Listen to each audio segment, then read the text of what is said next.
out the way. Who got a watch? Who got the time? I'm raising the clock. Even in my feelings, grind don't stop. Got big dreams, want big rocks. I got plans, you got talk. Heard it's real cheap, but it's really gon' cost. I'm tryna get these ends, building empires with my friends. I'm about handling my business. No time for stress over bullshit. You think success is an option? I'm tryna get this shit poppin' like woo, big moves. Hey, DeMarie TV family. So, of course, everything I say is alleged, is in my opinion, and it is for entertainment purposes only. Hey, DeMarie TV family. So, I wanted to do a video to discuss Martell and his behavior as a narcissist, right? I think sometimes when we talk about Martell and we discuss his behavior, we feel like these things happen in big moments, or at least I do. When someone says narcissist, you're thinking about big events like revenge porn, or you're thinking about, the times where he's basically stalking her because he won't let her leave somewhere. He keeps popping up in places. But narcissists, they don't just do, it's not just the big things that they do. It's little things every day. It's like a constant pound. And it's so wrapped up in their behavior that I don't think people understand that a narcissist is working you 24/7. It's nonstop. It never ends. And the narcissistic behavior is not just directed towards the mate. As you can see in this conversation with Nell, it's directed towards everybody. They are this way with everyone in their life, right? So I just wanted to take this clip and kind of look at what you should be looking for when you break up with the narcissist. There's certain behaviors that you will pick up on and need to understand that are going to happen if you're with the narcissist and you try to break from them. It's a very serious time. It could get dangerous, but I found this conversation to be amazing because we see a lot of these traits in this little clip, right? This conversation he has with Nell. I swear to you, we're going to go over some of the things that narcissists do in breakups. And in this conversation, we're just going to point out where we see some of those things. And when you see conversations with Martell, when you see scenes with him, everybody should start to be able to pick these things out. I think the bigger picture is for us to take this moment of Love Marriage Huntsville and educate women on men that are narcissists, how to identify it and remove yourself out of those situations if you're in it, or prevent yourself from ever getting into those situations, because you can identify the traits of a narcissist, and when they come anywhere near you, you run as fast as you can. You do not open your door to it. You do not open your life to it. And that is a way that we can protect ourselves from this. This is a teachable moment in life. This show has affected people in so many ways, because many of us have gone through some of the things that we've seen on the show, or we felt a certain way about how these people treated Melody on this show, and we feel a certain way about the way we're being manipulated by production and television to believe things are one way when we clearly know they are not. Okay? So what Carlos King and production are struggling with is the internet and our ability to keep up in real time with these people and their old way of doing television. The problem with Carlos and his production team is their way of producing television and putting the scenes out is antiquated. They should be doing this stuff more in real time. And it takes them probably a lot longer to put these shows together because they're trying to lie and tweak and manipulate situations and cover folks when you should not be doing all that. If it's reality TV, it's reality. Just clean it up, make it look nice, and put it out. But don't try to snip things out, paste situations together, and reframe things and leave certain things out to protect certain people. When you do that, it takes a lot longer to produce a show than it normally would, as opposed to you just showing what happened.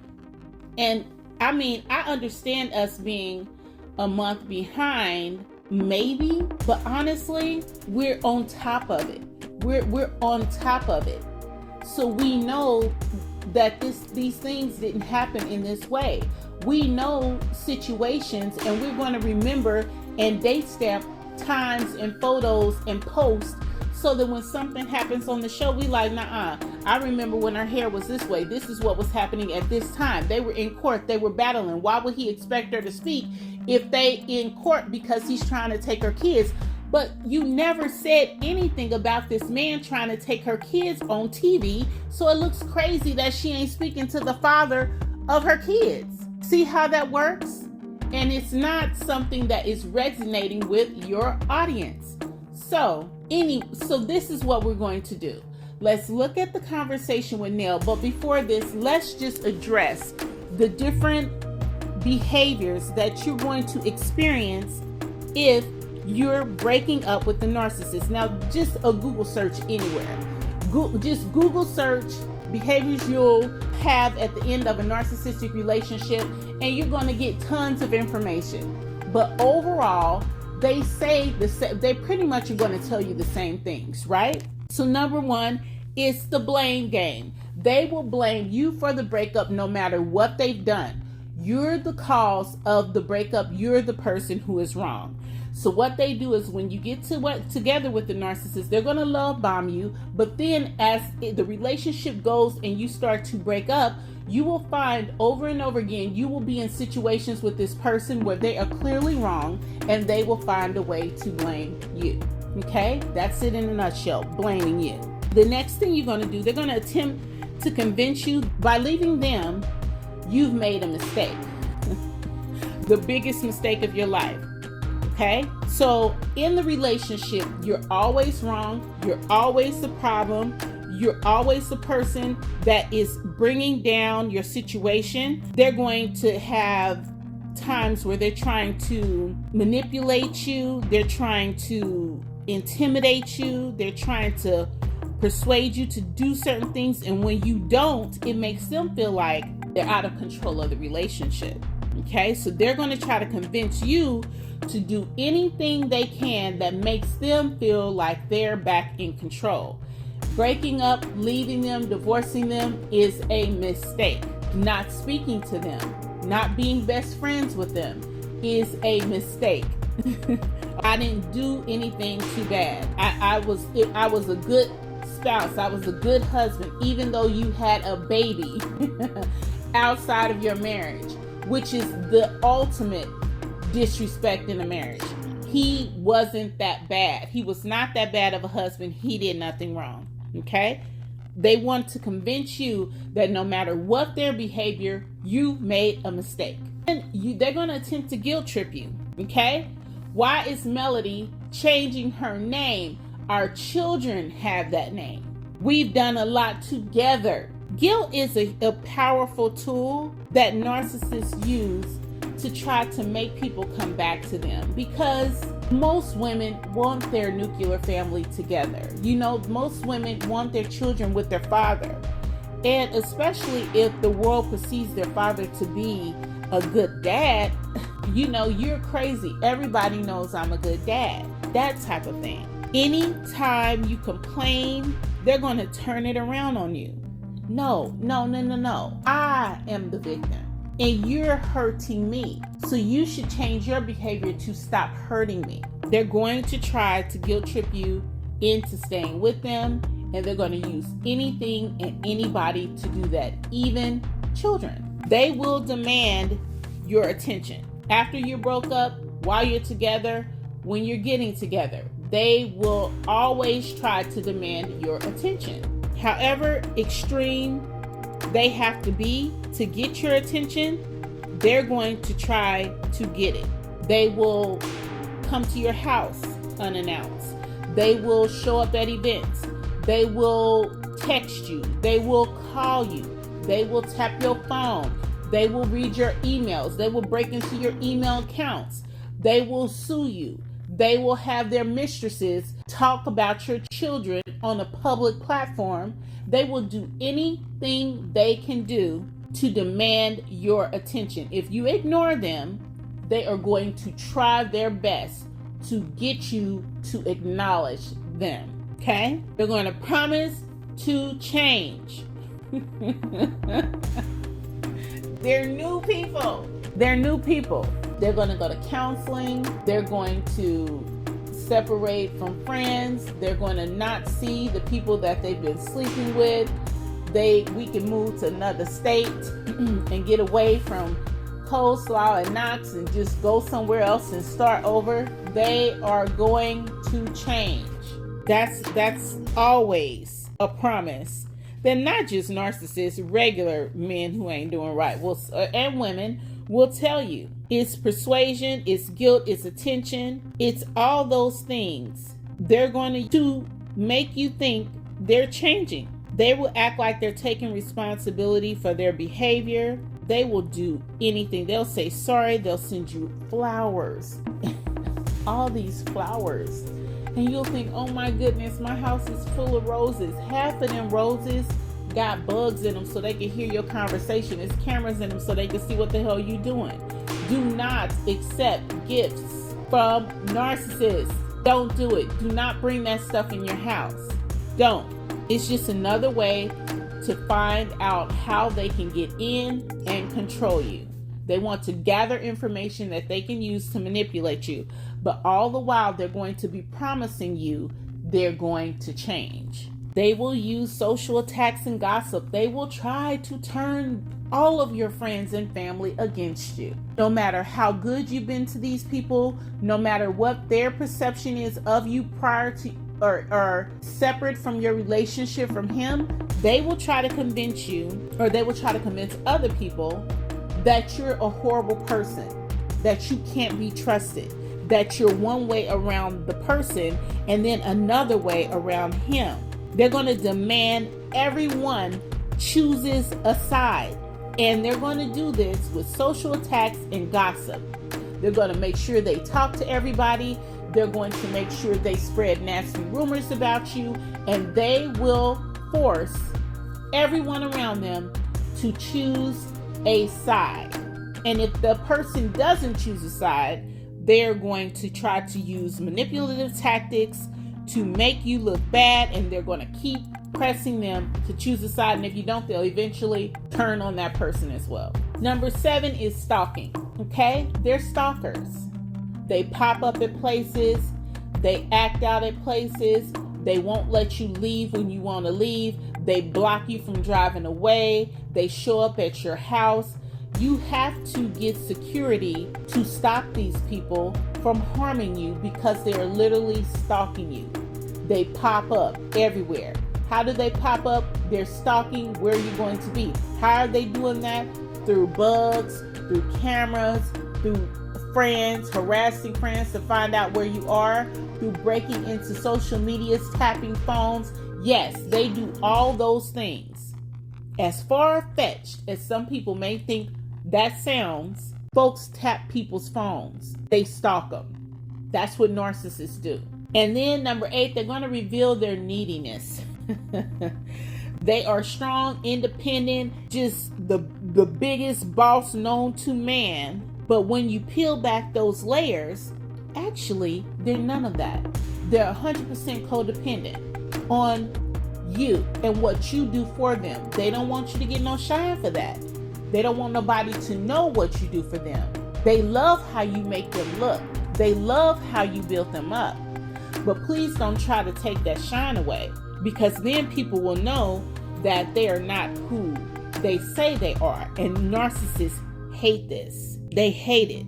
That's why when you break up, they may be calling you to turn their lights on because they needy. You've done everything for them. They probably don't even know how to pay a light bill, how to budget for a household, how to sign a lease, when the hell to get out of a place that they rent. They don't know all these things because the person they were with took care of all of it for them. You may have to buy gifts for the kids at Christmas because they can't afford to. You may have to take lunch to the school for the kids because they ain't got no money to pay for their lunch. This is exhausting and it's difficult to break because they're very persistent with their ass. They're entitled. They feel like you are supposed to be doing these things for them. But these are all things that you can identify in a narcissist. And I feel like a lot of these things he hits on in this particular conversation with Nell. He hits it. He hits most of these in this one little snippet. And that just shows you how narcissistic Martell is. So let's get through the clip. A couple more years before she get over everything. Yeah, she's not feeling you right now still. It's not just around people. This is around y'all. So immediately, as soon as this comes on, he's telling Nell she's one way around you and she's different around me.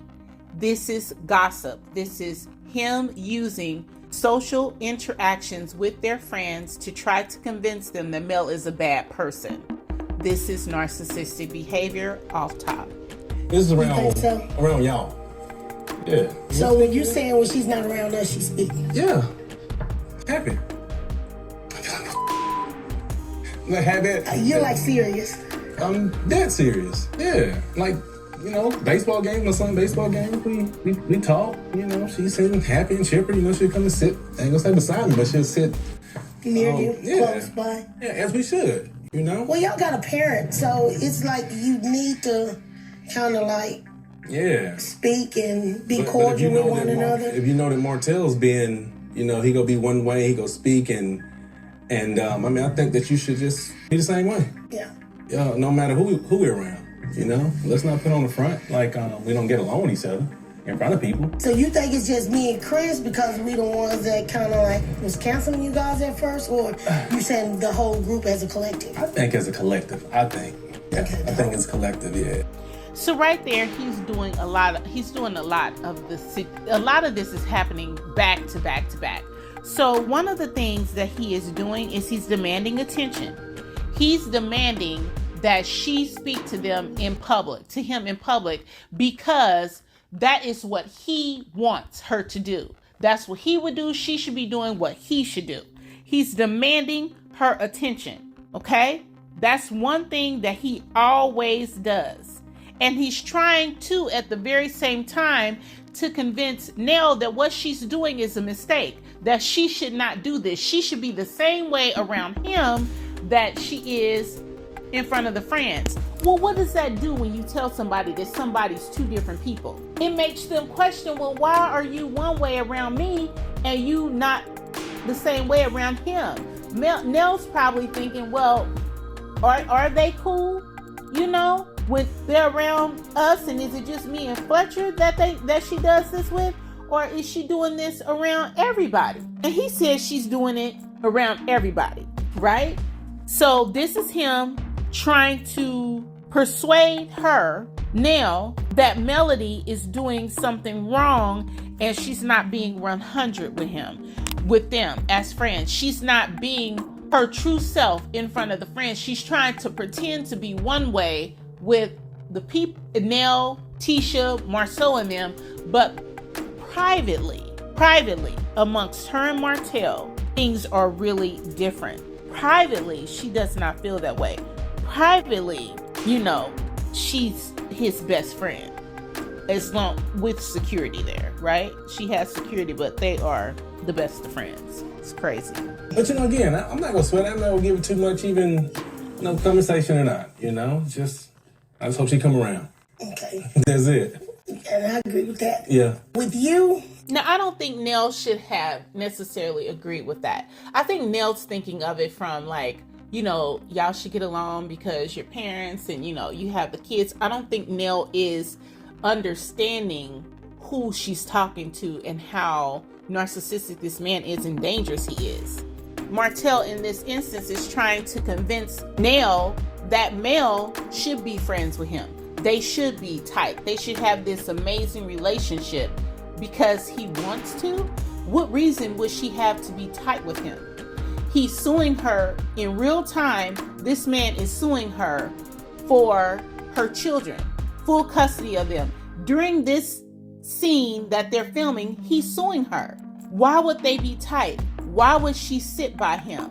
You know what I'm saying? That doesn't make any sense. It doesn't make any sense. He's trying to convince Nell and Mel that she's making a mistake by not speaking to him. No, she's not. Y'all got real shit happening. Y'all got some stuff going on. You're requesting that this woman give you the passwords, her bank accounts, her social media pages. You're literally stalking her through the courts. And you want her to say hi to you? Hi, hell? We're not talking? No. We don't have anything to say to each other. Sir, you are my enemy in this moment. You made a statement, pick a side now. Why did you say that? Why? That kind of bothered me. I think should I just let you speak? Because what I have to say, I think out of all people, me and Chris should be the last two picking a side. Yeah. It's just me and Chris, we be in conversation. You know, like I told him, I can see if, to Melody, I'll be real, man. She's done a lot of hurtful stuff toward me. And to me, I think if you and Chris, don't, try to be friends and, go and talk to her and ask her and really have her accept accountability for the things she's done, I wouldn't even want to be y'all's friend. I'm just saying, it's like if you guys going to be her friend and she's keep doing me like this, again, we're going to court for everything that she's accused me of doing. And there you have it. He's using social attacks and gossips to manipulate. He's doing what a lot of narcissists do during breakups. He's demanding that everyone they know choose a side. He's telling Nell right to her face, you and Chris need to choose a side. He's blaming Melody for all of his problems. He's the victim. He's done nothing wrong. So after all that he claims, after all that Mel's done to him, he would be offended if the Fletchers go to her name change ceremony because they're choosing a side and it's not his side. In this 2-minute clip, okay, we've hit blaming. He's attempted to convince Nell that Mel and Chris are making mistakes when it comes to him. He is guilt tripping Nell by saying they should be his friend. Melody is wrong. She's two different ways. One way with me, one way with you. That's why y'all should come with me. Number 4, he's demanding attention even after breakup. Mel comes into the game and she sits right, he wanted to say next to me, but he knows that's a lie. He can't even fully commit to the lie. She sits near me. Now, how odd is it for her to come in with the kids, their father's there, and she goes sit way on the other side? I would do it. Don't get it twisted. I would do it. I would tell my kids straight up, no. Y'all want to go see your daddy? Go see your daddy. I'm over here. But that's me. Mel is trying to be civil. So she sits in the vicinity of him, probably so she can be close to her kids, watch her kids. Security can have an eye on her and the kids at the same time while they're visiting their dad, and the children are none the wiser. He's talking about how he's changed. He's good. And after 4 years, he would think that she will come around because he did. That whole promise to change thing, it's a lie. He has not changed at all. Number 6, the social attacks and gossip. This whole conversation is all about that and convincing Nell that her and Chris should be on his side, and he's damaging Melody's character. He is lying on her. He's defaming her character and her name. He does all of that, all in a quick little 2-minute clip. He states, I'm not in this clip, but in this conversation, he says, well, I'm not going to be there. And Nell tells him, well, you weren't invited. Now, if this man did not know security would be there, he will pop up here like he's done all her other events. Stalking. That is what stalking is. When people say that folks is the pop-up king, them is stalkers. The pop-up king is a nice way of saying a stalker. Okay? And again, he's revealing his neediness. Who gives a shit if your ex speaks to you? Who cares? I ain't seen neither one of my exes since I left their ass the day of. Once I'm done, I'm done. Okay? Don't miss them, ain't thinking about them.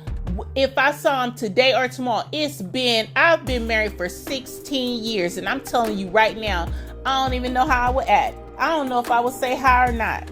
It's depending on what the hell I got going on that day. I'm just telling the truth. I ain't checking for them. Kids or no kids. Period. And that can be done. People do it. It's a whole bunch of people who do not fool with their exes, even though they have children with them. The daddy called, the mama hand the kid the phone. Here, your daddy. He's like, hey, put your mom on the phone. She click, she hang up. Listen. It is what it is, okay? Some of us are more petty than others. But at the end of the day, you have to cut these people off. And the reason you have to cut them off is because this thing is not big situations that happen. It's not big things that they do. It's the little pounds that helps them crack people's foundation and break them down. And this conversation is a great example of how Martell, in a 2-minute conversation, probably 10-15-minute conversation total, can demonstrate all of the behaviors that you can identify in a narcissist during a breakup. It's amazing what is covered in a 2-minute clip. 2 minutes, he covered every one of these steps. I'm sure that there are, it's ranges to this. You have some that are more narcissistic than others, but I don't know, y'all. I tend to think this man, he has an extreme case of narcissism. What do you think? Are you able to identify these things in other scenes? Like now, just going through this, every time I look at a scene with Martell, my brain is going to be pinging, because I'm going to be looking for these things. And honestly, I bet we can go back all the seasons and pick up on this stuff from season 1. I just did not know what I was looking at. And so although this man gets on my nerves, although this show be pissing me off, I'm appreciative of the lessons that I'm learning from it. I'm appreciative. I'm making lemonade out of lemons. I'm educating myself. I think as a collective, all of us as content creators are educating other women about what to look for, because this right here is what none of us want. We don't want this. I don't care what kind of package it comes wrapped up in. You don't want this drama in your life. And thanks to Love Marriage Huntsville and Carlos King, now we know what we don't. What we need to look for and identify in people before they're so caught up in your space that it becomes a problem for you. Because once you get intertwined with these people, it's really hard to unwind all that. So hopefully from this, we'll identify the behaviors. And I'm talking about bosses, friends, family, whomever it is, whatever package it comes in, whatever type of interaction it is. You don't want this in anybody. You don't want this in anyone that you have to interact with on a daily basis. So hopefully we can identify the characteristics and get away from these people and not let them impact our lives in a negative way. So y'all drop me some comments. Let me know what you think. Are you able to see what he's doing? But this just, for me, it was a fascinating moment because it was so much happening in this one scene. And it was happening he was just displaying all the characteristics and behaviors. So I thought it was something that we should just chat about. Let me know what you think. Drop me some comments, like the video, share this video, please. Share it with anybody that you think is having issues with the narcissist. Share it with everybody, because it's very important that we as women start to pick this shit apart so that we can be all, no, thank you, no. You know what I'm saying? You don't even engage in it because you don't want any part of it. The scary thing is, as we start to pick up on the behaviors and notice them, it's probably going to be a lot of folks around us who are narcissists, and we just didn't know how to identify it. At least I did. Like the video, comment, drop me some comments, subscribe to the channel, and share this video. I'll talk to you guys soon. Get out the way. Who got a watch? Who got the time? I'm raising the clock. Even in my feelings, grind don't stop. Got big dreams.